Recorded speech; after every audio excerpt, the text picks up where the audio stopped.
महाराज पृथक को सनकादिक क्या उपदेश देते हैं। जिस समय कहते हैं कि मैत्रेय जी कहते हैं, जिस समय प्रियाजन पराक्रमी पृथ्वीपाल पथु की इस प्रकार प्रार्थना करते हैं, उसी समय वहाँ सूर्य के समान तेजस्वी 4 मुनिवर आए। राजा और उनके अनुचरों ने देखकर तथा उन्हें पहचान लिया। वे सिद्धेश्वर अपनी दिव्य कांति से संपूर्ण लोकों में पाप निमुक्त करते हुए आकाश से उतर आ रहे थे।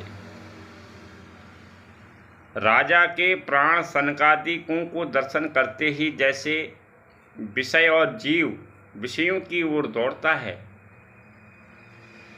उनकी ओर चल पड़े, मानो उन्हें रोकने के लिए भी वे अपने सदस्यों और अनुयायियों को के साथ एक एक उठकर खड़े हो गए। जब वे मुनिगण अद्य स्वीकार कर आसन पर विराज गए, तब शिष्टागणी पृथ्वी ने अपने गौरव से पृथ्वी प्रभावित होकर विनय वश गर्दन झुकाए हुए उनकी विधिवत प्रजा की। फिर उनके चरणोदक को अपने सिर बालों पर छिड़का कर उसे प्रकार की शिष्ट जनोचित आचार का आदर और पालन करके उन्होंने यही दिखाया कि सभी सत्पुरुषों को ऐसा व्यवहार करना चाहिए। सनकादि मुनीश्वर भगवान शंकर के भी आग्रह सोने के सिंहासन पर वे ऐसे सुशोभित हुए जैसे अपने अपने स्थानों पर अग्नि देवता। महाराज पृथक बड़ी श्रद्धा और संयम के साथ प्रेम पूर्वक उनसे कहा।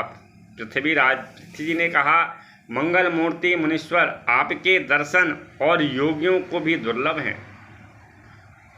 मुझसे ऐसा क्या पुण्य बना जिससे स्वतः आपका दर्शन प्राप्त हुआ, जिस पर ब्राह्मण अथवा अनुचरों के सहित श्री शंकर विष्णु भगवान प्रसन्न होकर उनके लिए यह लोक और परलोक में कौन सी वस्तु दुर्लभ है। इस दृश्य के प्रपंच के कारण महत्वादि आदि इसी प्रकार यद्यपि आप समस्त लोकों में विचरते हैं रहते हैं, तभी अनाधिकारी लोग आपको देख नहीं पाते। जिनके घरों में आप जैसे पूज्य और पुरुष उनके जल तृण पृथ्वी ग्रह स्वामी अथवा सेवकादि किसी अन्य पदार्थ को स्वीकार कर लेते हैं, वे ग्रस्त धनहीन होने पर भी धन्य हैं। जिन घरों में कभी भक्तों के परम पवित्र चरणोदक छींटे नहीं पड़े, वे सभी प्रकार की सिद्धियों को होने पर भी ऐसे वृक्षों के समान हो जाने पर सौंप देते हैं। मुनीश्वर, आपका स्वागत है। आप लोग तो बाल्य अवस्था में ही मुमुक्षुओं को मार्ग का अनुसरण करते हुए एग्राचित ब्रह्मचर्य आदि महान व्रतों की बड़ी श्रद्धा पूर्वक आचरण कर रहे हैं। स्वामियों, हम लोग अपने कर्मों के वशीभूत होकर विपत्तियों के छेद रूप संसार में पड़े हुए हैं।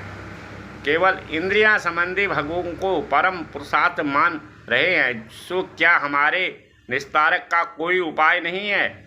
आप लोग कुशल प्रश्न करना उचित नहीं, क्योंकि आपके निरंतर आत्मा में रमण करते हुए आप कुशल और अनुकुशल इसी प्रकार की वृत्तियां कभी होती नहीं हैं। आप संसार नल से समाप्त जीवों को परम सुहृद, इसीलिए आपसे विश्वास करके मैं यह पूछना चाहता हूँ कि इस संसार के मनुष्यों का किस प्रकार सुगमता से कल्याण हो सकता है। यह निश्चय है कि जो आत्मान धीर पुरुषों में आत्मस्वरूप से प्रकाशित होते हैं और उपासकों के हृदय में आपके स्वरूप को प्रकट करने वाले हैं, वे अजन्मा भगवान नारायण ही अपने भक्तों पर कृपा करने के लिए आप जैसे सिद्ध पुरुषों में इस पृथ्वी में विचार करते हैं। मैत्रेय जी कहते हैं कि राजा पृथु के व्यक्तियों के गंभीर परामित मधुर वचन सुनकर